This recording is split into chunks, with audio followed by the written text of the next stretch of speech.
하나님의 말씀 요한일서 1장 5에서 10절 다 같이 한 목소리로 읽겠습니다. 시작. 우리가 그에게서 듣고 너희에게 전하는 소식은 이것이니 곧 하나님은 빛이시라 그에게는 어둠이 조금도 없으시라는 것이라.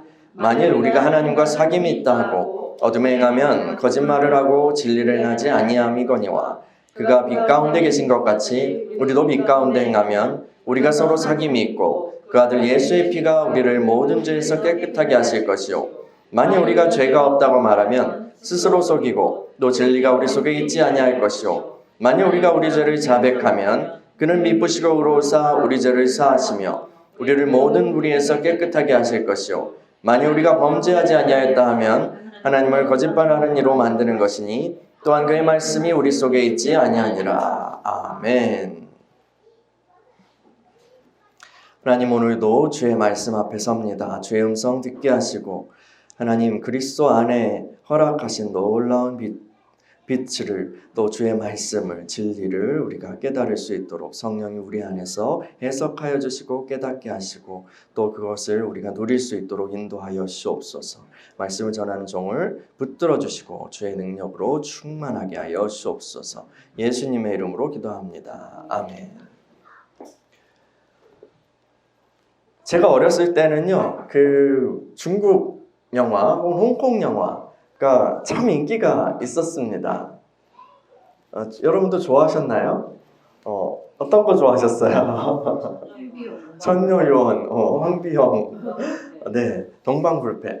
근데 이제 그 천녀요원, 동방불패 이런 걸 와이어 액션이 이제 화려한 와이어 액션의 무협 영화였죠. 근데 그거 말고도 실제로 황비연도 좀 그렇지만 그 화려한 이영걸이 나오기 전에 화려한 무술을 보여주는 그런 영화 그런 배우들도 있었습니다. 그때 정말 독보적으로 인기가 있었던 두 사람을 꼽자면 누굴까요? 네, 아비오하는 이소룡 브루스리죠. 그리고 또 우리나라가 많이 좋아했던 추석날이나 설날에 꼭 우리가 볼 수 있었던 성룡 아저씨일 거예요. 그래서 친구들이랑 그 시절에 성룡이랑 이소룡이랑 싸우면은 같은 그 이소룡은 이미 이제 고인이 된 후였지만 성룡이랑 이소룡이랑 싸우면 누가 이길까? 막 이런 거를 막 토론을 붙고 그랬어요. 여러분 생각에는 누가 이길 것 같으세요? 제 생각에는 이제 경극학교 출신인 성룡 보다는 뭔가 그 절권도의 창시자이고 또 영춘권의 계승자였던 그 이소룡이 더 강하지 않을까 싶은데요. 그렇다면 또 하나의 또 전설적인 그런 사람 마이크 타이슨이 나온다면 어떨까요? 영문이라는 영화 아세요? 영문? 영춘권 그 이소룡의 스승으로 알려진 영문이라는 그분의 일대기가 또 영화로 이렇게 많이 만들어져서 인기를 누렸는데 실제로 영문 3인가? 거기서 영문이랑 타이슨이랑 대결하는 부분이 나와요. 장면이 나와요. 극 중에는 무승부로 결정이 납니다. 무승부로 결정이 나요. 그래서 사람들이요 실제로 그 타이슨에게 이제 노인이 된 타이슨에게 실제로 질문을 했어요. 인터뷰를 하면서 타이슨, 브루스리랑 당신이 싸운다면 누가 이길 것 같습니까? 타이슨이 뭐라고 대답할게요? 네, 타이슨은요 브루스리가 뛰어난 무술가인 것에 대해서는 이렇게 존경을 이렇게 표하면서도 자기는 헤비급 복서라는 거죠. 헤비급. 이 헤비급 복서인 자신과는 게임 자체가 안 될 거라고 확신 있게 말합니다. 그만큼 어떤 격투기에 있어서 체급 차이라는 건 어마어마한 것이라는 거죠. 그래서 그 사람이 복싱룰 아니고요. 길거리에서 싸운다면요. 그것도 그래도 제가 이깁니다. 체급 차이가 크기 때문이죠. 마이크 타이슨의 전성기 때 경기를 본 적 있으세요? 실제로 보신 적 없어요? 실제로 이렇게 직관이 아니라 영상으로, TV로라도. 지금도요, 유튜브에서 마이크 타이슨 혹은 전성기 때 타이슨 이렇게 검색하면 볼 수 있어요. 한번 보세요. 근데요, 정말 어마어마합니다. 어마어마해요. 막 바람 같아요. 바람 같고 용수철 같고, 그리고 그런데 그 육중한 주먹이 팍 꽂히면 상대방은 그냥 이렇게 KO가 돼요. 이 타이슨은요, 그 사람 지금도 어느 정도 그렇지만 그 당시에 미국 사회 흑인들이 대부분 그렇듯이 불우한 환경에서 자랐습니다. 어릴 때 이렇게 비둘기를 키우고 돌보는 그런 순수한 면도 있었다고 해요. 그런데 이제 그런 면도 있지만 또 항상 그 주위에 있는 사람들이 갱단이잖아요. 갱단이랑 어울리고 자기도 범죄를 저지르고 해서 막 감옥에 들락날락하고 그렇게 했어요. 이렇게 가면 이제 뭐 계속 범죄자였죠. 이미 범죄자의 길로 그렇게 가는 거죠. 그러다가 소년원에서 복싱을 배우게 됩니다. 아주 전형적인 스토리죠. 소년원에서 복싱을 배우고 이제 다른 길을 찾게 돼요. 근데 이 과정에서요, 커스 다마토라는 복싱 트레이너를 만나게 됩니다. 이분은 이제 백인이고 할아버지예요. 근데 이분의 인품이나 이런 부분들이 굉장히 이렇게 훌륭했던 분이라고 해요. 이 커스 다마토는 타이슨에게 복싱뿐만 아니라 복서로서의 어떤 잠재력을 이렇게 일깨워줬을 뿐 아니라 인격과 삶의 모든 면에서 타이슨을 돌보아줬어요. 이 커스 다마토는 타이슨의 아버지가 돼주었어요. 이 타이슨은 아버지가 타이슨이 2살 때 그냥 집 나가버려서 안 돌아오고 그 뒤로 못 봤다고 해요. 흑인 사회는 거의 그 아버지랑 별로 인연이 없는 것 같더라고요. 그래서 그 아버지의 사랑을 받지 못하고 자란 이 타이슨에게 커스 다마토는 아버지의 사랑을 베풀어줬죠. 사랑해주고 또 격려하고 또 예의와 범절을 가르쳤어요. 이 커스의 영향력 아래에서 타이슨은 세계적인 복서로 성장하게 됩니다. 그래서 승승장구하고 또 당시 그 프로복싱을 중계했던 HBO 지금도 있죠. 그걸 중계했던 거기와 아주 큰 개런티로 또 계약하고 이제 그 타이틀만 남았어요. 챔피언 되는. 그런데 이 시점에 그 나이가 많았던 커스 다마토가 사망하게 됩니다. 그러니까 이 아버지의 보호를 잃은 타이슨, 재능 있는 이 타이슨에게, 이 청년에게 누가 접근했을까요? 이제 욕심 많은 사람들, 사기치려고 하거나 아니면 이용하려는 그런 질이 안 좋은 사람들이 접근하기 시작했죠. 그리고 그런 사람들의 영향 아래에서 타이슨은 그 실력이 있으니까 이름을 알리고 승승장구했지만 근데 점점 그의 영혼은 다시 어두워지기 시작해요. 결국 타이슨은 인격적으로 또 도덕적으로 재정적으로 몰락하게 됩니다. 지금은 아주 가난한 상태라고 해요. 타이슨이 이렇게 막 밥을 굶고 그 정도는 아니겠죠. 이름이 있고 유튜브에 이제 나가서 인터뷰하고 그러면 돈 받고 그러잖아요. 그런데 그 많은 것들을 누렸던 것들은 다 잃어버린 상태죠. 아직도 노인이 된 그를 이렇게 봐도 무서워요. 굉장히 강해 보입니다. 근데 많은 걸 잃어버린 후죠. 만약에 커스 다마토가 조금만 더 살아서 몇 년만 더 살아서 타이슨과 함께 있었다면 이 타이슨의 인생은 또 많이 달라지지 않았을까라는 생각을 해봅니다. 타이슨에게는 엄청난 재능이 있었지만 그 사람 주위에 누가 있었느냐에 따라서 어둠의 길로 가기도 하고 또 빛의 길로 가기도 했어요. 타이슨뿐만 아니라요, 우리가 다 그래요. 인간의 삶에서요, 누구와 함께 있는가는 굉장히 매우 중요합니다. 요한일서에서 장로 요한은 우리들을 어떤 사귐으로 초대하고 있습니다.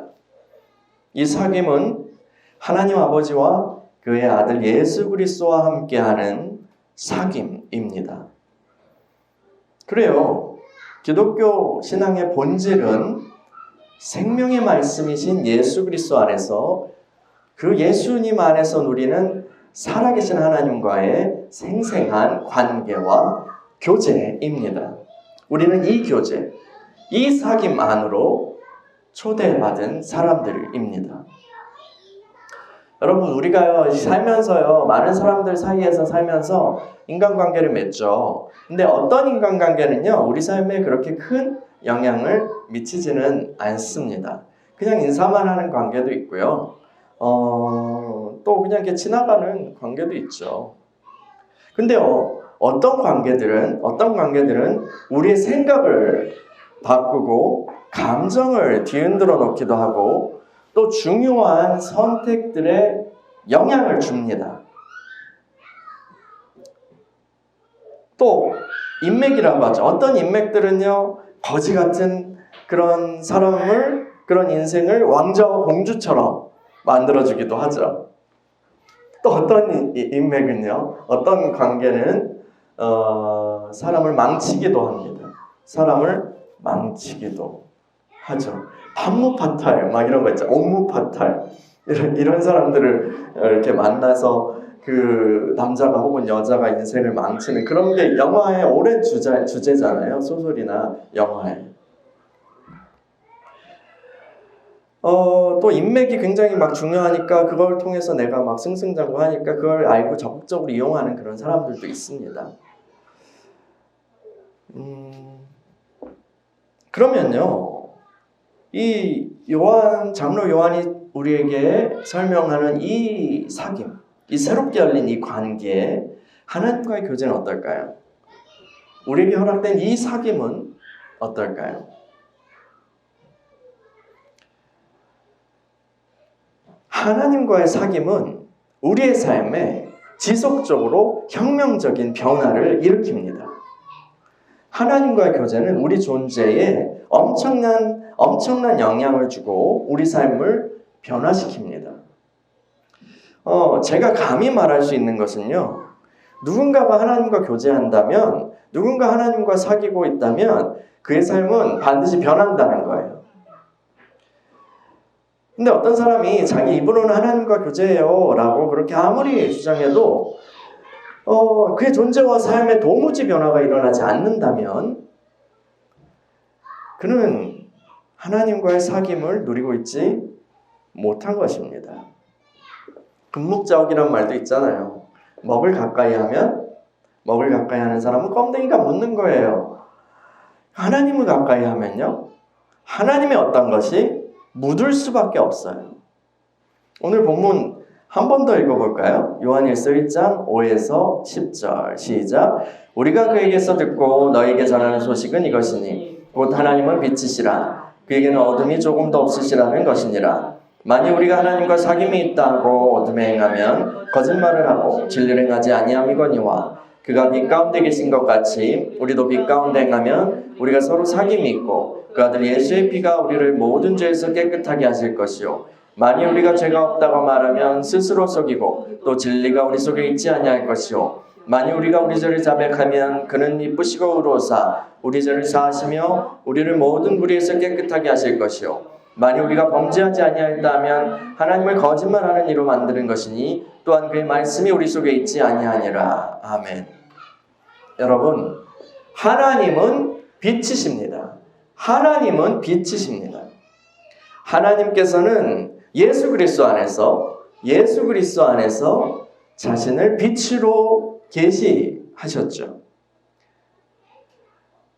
그 하나님께는 어둠이 조금도 없으십니다. 그래서 하나님과 사귀는 사람은 이 빛이신 하나님의 영향을 받게 됩니다. 창세기 1장을 떠올려 보세요. 창세기 1장에서 하나님은요, 혼돈하고 공허하고 또 흑암, 어둠이 깊음 위에 있는 그 땅을 향해서 제일 처음 뭐라고 말씀하시죠? 빛이 있으라 라고 말씀하십니다. 근데 이 빛은요, 그 태양의 빛과는 다른 거예요. 태양은 나중에 만들어지거든요. 이 태양의 빛과는 다른 근원적인, 더 근원적인 빛입니다. 그래서 이 빛이 먼저 나오고 이 빛 가운데에서 하나님은 혼돈하고 공허하던 그 땅을, 그 세상을 아름다운 질서로 충만하게 창조해 가시죠. 하나님께서는요, 우리 믿는 이들의 삶에도요, 이와 같은 일을 행하십니다. 어둠 가운데 혼돈, 공허뿐이었던 우리 존재, 우리의 삶에 예수 그리스도라는 빛을 비추시고 우리를 새롭게 창조해 가시는 거예요. 예수를 믿고 하나님과 교제를 누리게 되면 그래서 우리의 존재와 삶이 점점 더 밝아지고 또 질서가 잡히고 충만해지는 것입니다.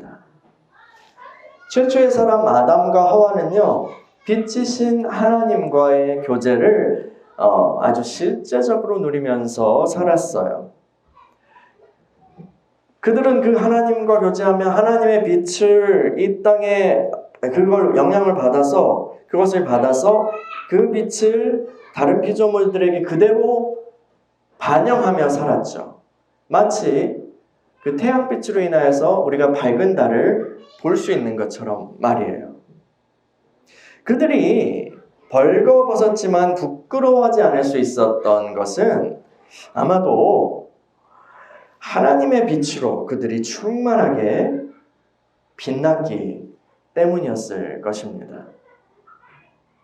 하나님과 교제하면 그 빛이 묻어요. 이런 사례 어디서 보셨어요? 성경에서요. 네, 모세에서요. 모세 이야기에서. 모세가 이제 산에 들어가서 하나님과 그렇게 교제를 한 후에 내려와 보니까 어떻게 됐어요? 그 빛이 막 얼굴에도 너무 광채가 나가지고 그 얼굴을 이제 가려야 했잖아요. 또 신약에서 찾으면 뭐가 있을까요?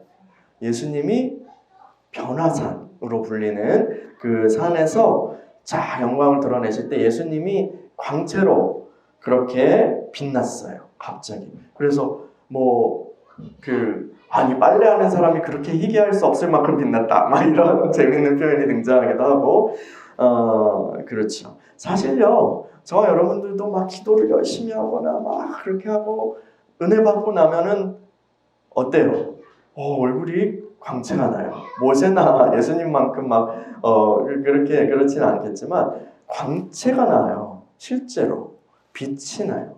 새하얀 빛이요.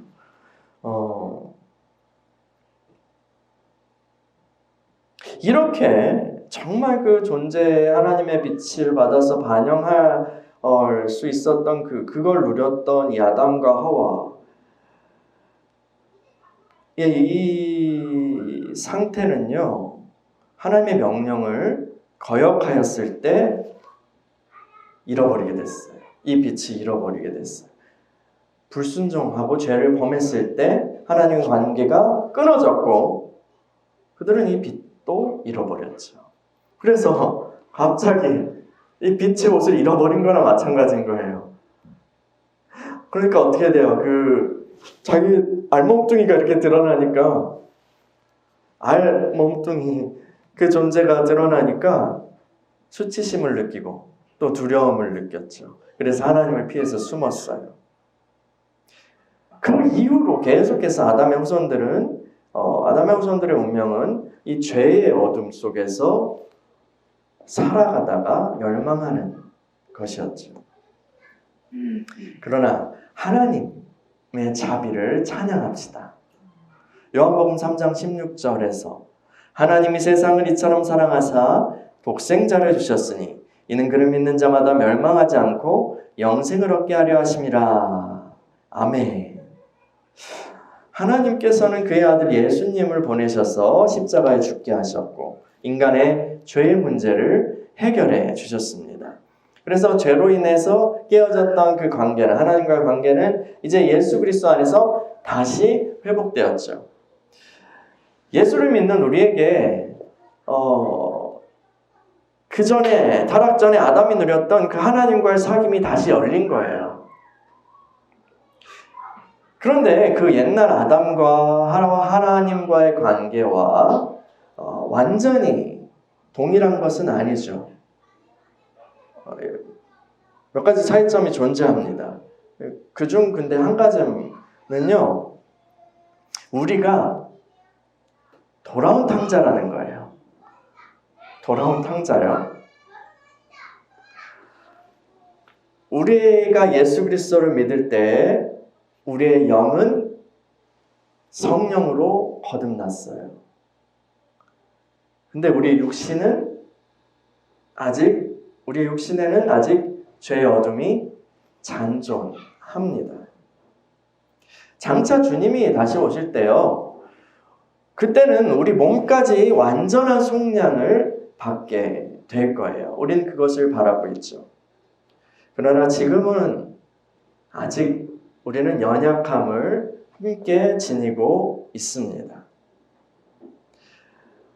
이런 이유로 빛이신 하나님과 우리가 사귐을 가질 때 그 사귐의 양상은요, 그 사귐으로부터 오는 우리의 영향력, 우리를 향한 영향력의 양상은 에덴 동산에서 아담이 하나님과 가졌던 그것과 차이가 있습니다. 타락하기 전에 아담은 하나님의 빛을 받아서 그대로 반영할 수 있었어요. 하나님의 빛을 받아서 그대로 반영할 수 있었는데 우리는 그렇지 않습니다. 하나님의 빛은 우리를 향하여서 계속해서 오지만 그 빛은 우리의 존재를 밝히죠. 근데 그것은 필연적으로 우리 안에 잔존하는 어둠, 그 죄를 노출시킵니다. 여기까지 따라오셨어요? 이 세상에 속한 사람들은요, 이 빛이, 하나님의 빛이 비칠 때 자신의 죄가 드러나기 때문에 고통스러워하면서 외면하면서 그것을 부인하려고 하면서 빛으로부터 도망칩니다. 여러분, 방이 되게 더러운 방이 있다고 생각해 보세요. 더러운 방에 딱 들어갔는데 외면하고 싶어서 불을 딱 꺼요. 불을 딱 끄면 안 보이잖아, 더러운 게. 불을 끈다고 안 보인다고 깨끗해져요? 더러운 방이요? 그 방이 깨끗한 방인가요? 그렇지 않죠. 근데요, 어리석게도 사람들은요, 이런 짓을 해요. 그 빛 앞에 드러난 자신의 모습을 외면하는 거죠. 그것을 은폐하려고 하고, 그러면서 자신은 죄인이 아니라고 주장합니다. 이런 사람들은 그 진실을 마주하지 않고요, 오히려 하나님을 거짓말쟁이로 매도하죠. 그러나 하나님의 택함을 받은 믿는 이들은 그 빛 앞에 다르게 반응합니다. 그 빛이 비칠 때 그 빛 가운데로 더 나아가는 거죠. 이 빛은요, 거룩한 빛인 동시에 예수 그리스도를 통해서 계시된 하나님의 사랑의 빛입니다. 로마서 5장 8절은요, 이렇게 말하죠. 우리가 아직 죄인 되었을 때에 그리스도께서 우리를 위하여 죽으심으로 하나님께서 우리에 대한 자기의 사랑을 확증하셨느니라. 아멘. 이 거룩한 사랑의 빛 가운데 예수 그리스도께서 흘리신 그 피의 능력이 우리에게 나타나요.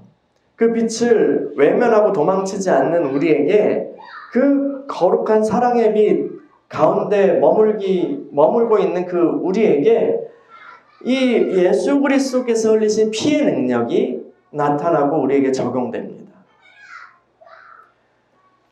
요한일서 1장 7에서 9절만 다시 한번 읽어볼까요? 7에서 9절이요. 시작. 그가 빛 가운데 계신 것 같이 우리도 빛 가운데 행하면 우리가 서로 사귐이 있고 그 아들 예수의 피가 우리를 모든 죄에서 깨끗하게 하실 것이요 만일 우리가 죄가 없다고 말하면 스스로 속이고 또 진리가 우리 속에 있지 아니할 것이요 만일 우리가 우리 죄를 자백하면 그는 미쁘시고 의로우사 우리 죄를 사하시며 우리를 모든 불의에서 깨끗하게 하실 것이요 아멘. 여러분, 예수 그리스도의 피는요, 그 보혈은, 그 귀중하고 존귀한 피는요, 우리의 죄의 문제를 해결해 주십니다. 이 빛이신 하나님과 사귈 때요, 우리가 빛이신 하나님과 사귈 때요, 필연적으로 우리의 죄가 드러나게 돼 있어요. 빛 가운데 우리의 죄가 드러나게 돼 있어요. 그럴 때 우리는 도망쳐야 될까요? 빛 가운데 머물러야 해요. 그럴 때 우리는 그것을 인정하고 하나님의 빛 앞에서 우리의 모습을 인정하고 하나님 앞에 우리의 죄를 고백해야 합니다. 그러면 어떻게 돼요? 그러면 예수 그리스도의 피가 우리의 죄를 사하시고 우리를 또한 깨끗하게 하실 것입니다. 그래서요, 하나님과의 사귐은 끊임없는 자기 발견의 과정이에요. 끊임없는 자기 인식의 과정이에요. 이 신앙생활은 그래서 회개의 연속이에요. 회개의 연속이에요. 예수를 믿는다는 건 돌이킨다는 거죠. 세상으로부터, 죄로부터, 나 자신으로부터 하나님께로 돌이킨 거예요. 예수님을 선택한다는 것은요. 내가 왕이던 삶에서 예수님이 왕입니다라고 엎드려 항복하는 거예요. 예수님을 영접할 때 우리는 그렇게 방향을 바꾼 거예요. 근데 그것으로 끝이 아니라는 거죠. 끝이 아니라는 거예요. 방향을 바꾸는 거는 시작일 뿐입니다. 시작이요. 우리는 돌이킨 방향을 향해서 계속해서 전진해야 돼요. 방향을 돌이켰으면 그 방향을 향해서 계속해서 전진해야 돼요. 세상에서 하나님 나라로, 나 중심에서 주님 중심으로, 죄에서 의로 계속해서 나아가야 한다는 거예요. 하나님을 가까이 하면, 빛이신 하나님을 가까이 하면요, 빛이 비추오고 끊임없이 자신의 위치뿐만 아니라 자신의 존재, 자신의 행동, 모든 것이 다 그 앞에 드러나요. 나를 알아가게 되는 거예요. 나 자신을요. 나를 알아가게 돼요. 이 세상에 만나는 사람들, 그리스도인들 중에도요, 자기인식이 없는 사람들이 얼마나 많아요. 자기 인식이 없는 사람들 많죠. 근데 바울은요, 말년에 자신을 가리켜서 뭐라고 그랬어요? 자신을 가리켜서 나는 죄인 중에 괴수다. 이 괴수는 이 괴수가 아니라 이 우두머리라는 뜻이죠. 난 죄인의 괴수다라고 했어요. 이것은 그러한 자기 인식을 가졌다는 것은요, 반대로 생각해 보면 이 바울이라는 인물이, 이 사도가 그리스도께, 그 평생에 그리스도께 얼마나 더 가까이, 얼만큼 가까이 다가갔는지를 보여주는 지표가 됩니다. 빛이신 주님께 나아가면요, 우리는 우리의 비참함을요, 점점 더 보게 돼요. 신앙이 어린 사람은 자기 인식이 없습니다. 내가 하나님 앞에서 어떻게 살고 있는지, 어떤 존재인지 모른다는 거죠. 그러나 우리에게 주님의 빛이 비치면 우리는 나 자신을 알게 되고 또 주님께 엎드리게 되죠. 이 빛 가운데서 예수님의 피를 통해서 우리는 두 가지 은혜를 받습니다. 한 가지는 죄의 용서, 죄의 사함입니다. 그리고 두 번째는 깨끗하게 하심입니다. 죄의 사함은 이 칭의와 관련이 있죠. 로마서에서 우리가 함께 나눴던 의롭게 하심과 관련이 있습니다. 칭의, 사죄와 관련이 있는 거예요. 그건 하나님과 화목을 누리게 하죠. 예수님의 피로 인해서 우리는 용서받고 하나님과 평안을 누리게 되는 거예요. 또 근데 그것으로 끝이 아니에요. 이 1장 9절에 보면 만일 우리가 우리 죄를 자백하면 그는 미쁘시고 의로우사 우리 죄를 사하심으로 끝나지 않고 어떻게 끝나요? 우리를 사하시고 또한 우리를 모든 무리에서 깨끗하게 하실 것이요로 끝나는 거예요. 그리스도의 보혈은요, 우리를 모든 불의에서 깨끗하게 하십니다. 이거는 성화와 관련된 은혜예요. 이 빛이신 하나님은요, 빛이신 하나님은 우리의 죄를 용서하실 뿐 아니라 우리 안에 있는 죄의 세력, 우리 육신에 남아있는 죄의 세력을 깨끗하게 하십니다. 하나님이 베푸신 은혜, 그리스도의 보혈의 은혜는 이런 것까지 우리에게 다 마련해 두신 거예요. 그래서 여러분, 이 요한일서 1장 9절 사죄의 확신 이렇게 해가지고 많이들 외우셨는데 사죄뿐만이 아니라 깨끗하게 하시는 은혜도 있다는 거를 꼭 생각하셔야 합니다. 아까 제가 더러운 방 이야기를 했잖아요. 하나님은 우리의 더러운 방에 불을 쫙 켜시죠. 불 켜지 마세요. 제발 불만은. 근데 불을 딱 들어오셔서 불을 딱 켜시고 방이 왜 이렇게 더러워? 하면서 팍 엎드려 하시지는 않습니다. 그 대신 어떻게 하세요? 그 대신 자비로우신 그분은, 예수님의 피를 통해서 우리를 보시는 그분은 그 빛 가운데 머물기 원하는 우리를 용서하시고 우리의 방을 청소해 주십니다. 그래서요, 죄 고백을 통해서 우리가 죄를 고백을 하잖아요. 그 죄 고백을 하는 그 생활을 통해서 우리가 기대해야 할 것은요, 단순히 형벌의 면제, 죄책감의 면제가 아니라 그것도 포함하지만 거기서 더 기대해야 된다는 거예요. 우리가 죄를 고백하는 생활에서 기대해야 되는 것은 우리의 변화입니다. 변화예요. 빛이신 하나님과의 사귐은요, 우리를 그 하나님과 같은 빛으로 충만한 존재로 변화시켜 가십니다. 빛 가운데서 자신을 발견하고 그 죄를 고백하는 삶을 통해서 우리는 예수 그리스도의 형상으로 변화되어 가는 것이죠. 그래서요, 신앙생활의 그 연조가 늘어날수록 우리의 회개는 깊어져야 합니다. 깊어져야 해요. 회개가 깊어지려면 어떻게 해야 돼요? 죄를 많이 지어야 되나요? 죄를 많이 지어야 하나요? 아니요, 그런 말이 아니죠.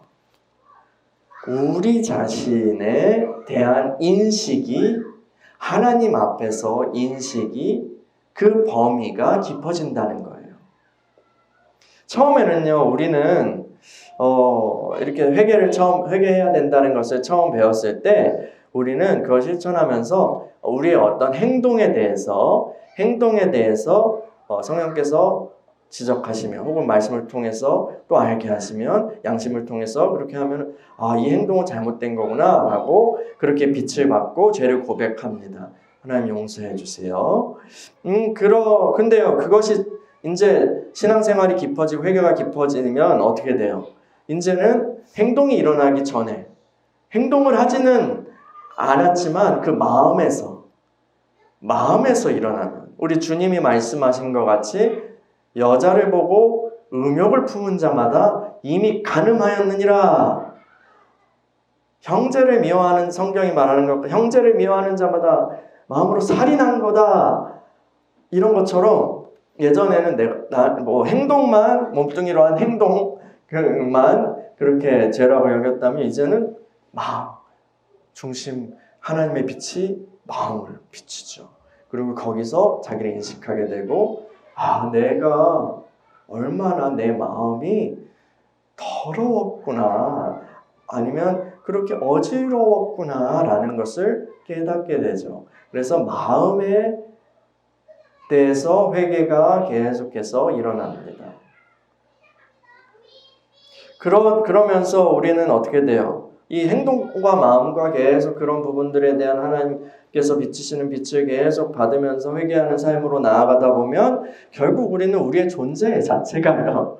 우리의 연약함을 알게 되고 우리의 존재가 정말 하나님 앞에서 처음부터 알았지만 그 고백이 깊어지는 거죠.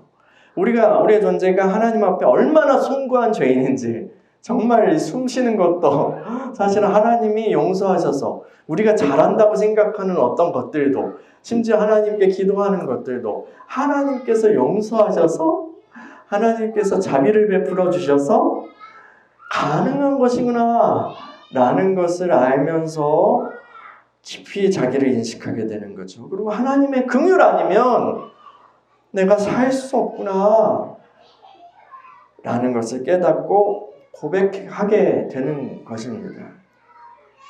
그러니까 막 자기를 낮추려고 막 그렇게 해서 겸손해지는 것이 아니라 하나님 앞이든 사람이든요.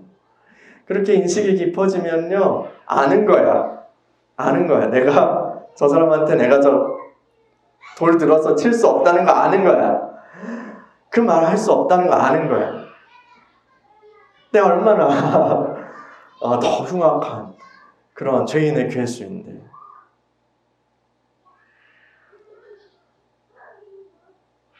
근데 이것은 또 한편으로 우리 안에 어떤 갈망을 일으키죠. 어떤 갈망일까요? 나는 쇠하고 요한이 고백했던 것처럼 나는 쇠하고 오직 주님만 흥하시도록 바울이 고백했던 것처럼 오직 내 몸 안에서 그리스도만 존귀케 되시는 것을 원합니다 라는 그 갈망이 일어나는 것.